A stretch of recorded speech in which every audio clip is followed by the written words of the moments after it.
নমস্কার বন্ধুরা, সবাইকে শুভ সকালের অনেক অনেক শুভেচ্ছা জানিয়ে তোমাদের পছন্দের ধারাবাহিক রোশনাইয়ের আজকের পর্বের রিভিউ নিয়ে আমি চলে এসেছি তোমাদের সামনে। তো আর দেরি না করে বাংলা সিরিয়াল সমাচারে তোমাদের স্বাগত জানিয়ে আজকের পর্বের রিভিউ আমি শুরু করছি। শুরুতেই তো আমরা দেখতে পাচ্ছি যে আরণ্যক বলছে যে যা হয়েছে আপনার জন্য হয়েছে, আপনার জন্য আপনার মেয়ের আজকে এই অবস্থা। গরিমা তো শুনে অবাক হয়ে যায়। সুরঙ্গমা বলছে হ্যাঁ, এখন তো তুমি বলবেই, কারণ যেই মেয়েটা তোমাদের বাড়িতে এতদিন ছিল না, তোমাদেরকে পুরো অন্ধকারে রেখে গেছে, তোমাদেরকে পুরো ভুল বুঝিয়ে গেছে, তো এখন তো তুমি বলবেই আমার কথা। এরকম ভাবে বলছে সুরঙ্গমা। আরণ্যককে বলছে এটা সব ওই মেয়েটার প্রি প্ল্যান্ড, ও সবকিছু আগে থেকেই পরিকল্পনা করে নিয়েছিল, আর তুমি তো সবকিছু ফুটেজ দেখে ঠিক করে নিয়েছো যে সবকিছু আমিই করেছি। আরণ্যক তো সুরঙ্গমার কথা শুনে অবাক হচ্ছে। গরিমা কাঁদতে কাঁদতে বলছে প্লিজ এবার চুপ করো, আমি এইসব আর শুনতে পাচ্ছি না।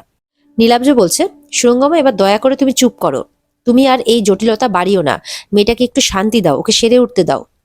আরণ্যক বলছে যে ও আমার স্ত্রী, এটা তোমরা বোঝার চেষ্টা করো, এই জন্য আমি ওকে এখানে এনেছি যাতে ওকে আমি একটু শান্তি দিতে পারি, ওকে আমি একটু রিল্যাক্সে রাখতে পারি, যাতে ও তাড়াতাড়ি সুস্থ হয়ে উঠতে পারে। এদিকে গুরুজি তো রোশনাইয়ের নাম রেজিস্টার করিয়েছেন, আর উনি নিজে একবার চেক করতে এসেছেন যে রোশনাইয়ের নামটা রেজিস্টার হয়েছে কিনা। ওখানকার লোকজন চেক করে বলে দেয় যে হ্যাঁ গুরুজি, আপনি যখন বলেছেন তখন অবশ্যই হয়ে গেছে। অডিশনের জন্য ততক্ষণে বাকি স্টুডেন্টসরা ওখানে এসে হাজির। তারা এসে আবার রোশনাইকেই খুঁজছে। এদিকে তো ওখানকার মেয়েরা রোশনাইকে নিয়ে আলোচনা শুরু করেছে যে মেয়েটা গেল কোথায়, গুরুজি তো নাকি ওর হাতে চা ছাড়া খাবেই না, বেশ ভালোই বশ করেছে দেখছি গুরুজিকে। আমাদের জন্য তো না হয় প্রোডাকশন থেকে চায়ের ব্যবস্থা আছে, গুরুজিরও রয়েছে, কিন্তু গুরুজি তো খাবেন না রোশনাইয়ের হাতে চা ছাড়া, এই সমস্ত কিছু আলোচনা করছে। তারপর বলছে যে আরেকজন বলছে আর কি যে রোশনাই তো সেদিন যেভাবে নাচ করছিল, আমি তো ভাবলাম বোধহয় অডিশনে সিলেক্টই করে নেবেন গুরুজি। তখন আরেকজন বলছে যে না, সেটা কি করে সম্ভব, ও তো একটা কাজের মেয়ে, একটা কাজের মেয়ে অডিশনে নাম দেবে, নাচ করবে আমাদের সাথে, তাহলে তো আমরা সেখানে পারফর্মই করতাম না, এমনকি ওই গুরুজির কাছে আমরা নাচও শিখতাম না, এইভাবে বলছে। তখন উজ্জ্বল বলে ছেলেটি বলছে কেন, ওর নাচ দেখে তোরা বুঝতে পারিসনি যে ও কতটা ট্যালেন্টেড? টিভি দেখে তোলাটাও কিন্তু অতটাও সহজ ব্যাপার নয়। উজ্জ্বল তো বলছে যে তোরা তো দেখছি মেয়েটাকে প্রথম থেকে একদম হিউমিলিয়েট করে রেখেছিস। বলে না, আমরা তো কোনো কিছু করিনি, মেয়েটা নিজে হচ্ছে আদেকলা টাইপের, আমাদের সমান হতে চাইছে। তখন উজ্জ্বল বলছে কেন, আমাদের সমান হওয়াটা কি অন্যায়ের? মেয়েটা তো বলছে মেয়েটা রং ঢং জানে, আর দেখতে শুনতেও তো খারাপ না, তাই মানুষকে বশ করতেও বেশ ভালোই পারে। এরকমই উল্টোপাল্টা কথাবার্তা চলছে আর কি রোশনাইয়ের ব্যাপারে। তারপর তো আসছে স্ট্যান্ডার্ডের কথা, মানে রোশনাই নাকি সেরকম মানে তাদের সাথে কোনোভাবে বিলং করে না, তারা নাকি হাই স্ট্যান্ডার্ডের মেয়ে, আর রোশনাই একটা কাজের মেয়ে, তো তাদের সাথে কোনো দিক থেকেই নাকি সে বিলং করে না, এরকমই কথাবার্তা চলছে। তখন উজ্জ্বল বলছে সেইভাবে তো কারো স্ট্যান্ডার্ড বিচার করা যায় না, কারণ সেটা বিচার হয় শিক্ষা দীক্ষার মাধ্যম দিয়ে। উজ্জ্বল ছেলেটি বেশ প্রথম থেকেই রোশনাইয়ের জন্য মানে সাপোর্ট করে রোশনাইকে আর কি, ঠিক রোশনাইকে সাপোর্ট করা বলবো না, মানে ন্যায়কে সাপোর্ট করে আসছে প্রথম থেকেই। আর বাকি স্টুডেন্টস গুলো ঠিক রোশনাইয়ের বিপক্ষে। এদিকে দেখা যাচ্ছে প্রোগ্রামের অ্যানাউন্সমেন্ট হয়ে গেছে, মানে অডিশনে, আর সেখানে সেই গুরুজিও এসে হাজির, যে গুরুজি আর কেউ নয়, রোশনাইয়ের বাবা। তিনিও এখানে এসে হাজির জাজ হিসেবে।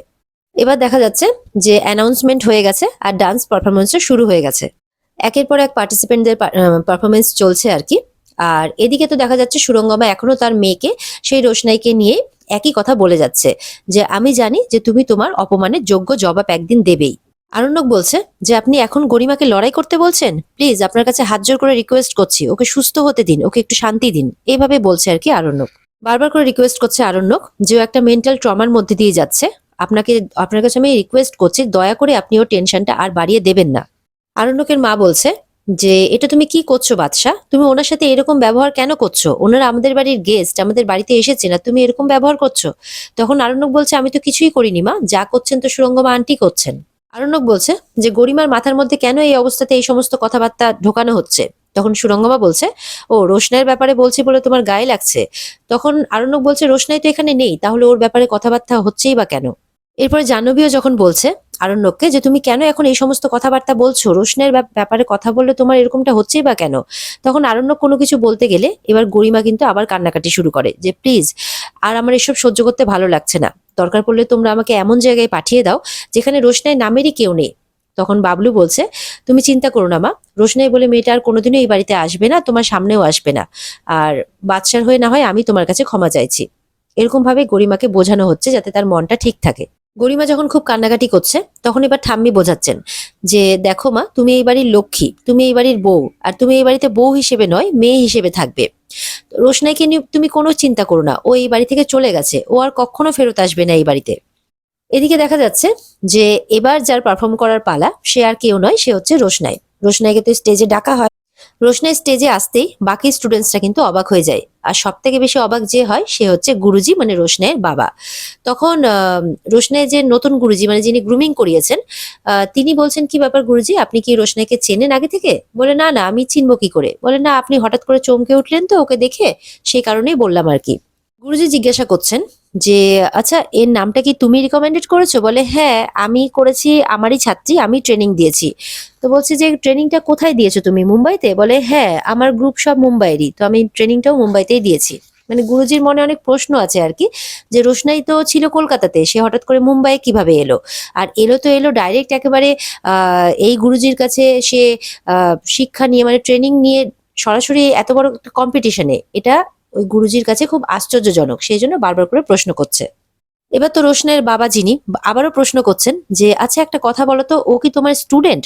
তখন সেই গুরুজি বলছেন, আচ্ছা, আমাকে আপনি একটা কথা বলুন তো, আপনি বলছেন রোশনাইকে চেনেন না, অথচ ওর ব্যাপারে জানার এত কৌতূহল আপনার, আপনি ওর ব্যাপারে এতটা প্রশ্ন করছেন। রোশনের বাবা তখন বলছেন যে, না না, এমনি জানতে চাইছিলাম, এখানে এসছে একটু, ওই জন্য ডিটেলসটা জানতে চাইছি, না হলে আমার তো প্রচুর স্টুডেন্ট, আমি অত শুনেই বা কি করব। এরকম ভাবে ব্যাপারটাকে ইগনোর করে যাচ্ছেন। আর এদিকে স্টুডেন্টসদের মধ্যে কথা চলছে যে, কি ব্যাপার, গুরুজি তো বলেছিলেন যে ওকে চা করার জন্য আনা হয়েছে, তাহলে এখানে ডান্স কিভাবে করছেন? তাহলে গুরুজি ওর নামটা দিয়েছেন? তাহলে গুরুজি যে ওর সাথে এরকম ব্যবহার করছিলেন, সেগুলো তাহলে কি ছিল? নিশ্চয়ই তাহলে কোনো ব্যাপার আছে। এরকম আলোচনা চলছে আর কি তাদের মধ্যে।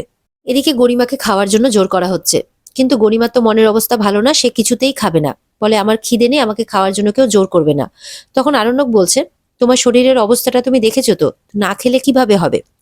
তখন বলছে, সামনে তোমার ডান্সের কম্পিটিশন আছে। তখন গরিমা বলছে যে, আমাকে নিয়ে ঠাট্টা তামাশা করা হচ্ছে, বিদ্রুপ করা হচ্ছে। তোমরা ভালো করেই জানো যে আমার পায়ের এই অবস্থা। রোশনাই আমাকে সারা জীবনের মতো হুইল চেয়ারে বসিয়ে দিয়ে চলে গেছে। এবার দেখবে ও সবখানে নাচ করে বেড়াবে, পুরো পৃথিবী জুড়ে ডান্স করে বেড়াবে, কিন্তু আর আমরা তাকিয়ে তাকিয়ে সেটা দেখবো, আমরা কোনো কিচ্ছু করতে পারবো না, কারণ আমার তো আর সেই ক্ষমতাই নেই। এইভাবে বলছে আর দুঃখ করছে গরিমা। গরিমা এমনও কথা বলছে যে, ও আমার লাইফ থেকে আমার নাচটাকে সারা জীবনের মতো কেড়ে নিল। এমনকি তোমাকে তো অনেক আগেই কেড়ে নিয়েছে আমার কাছ থেকে, শুধুমাত্র নাচটাই ছিল, এটাও আমার কাছ থেকে কেড়ে নিল। এরকম কথাবার্তা বলছে।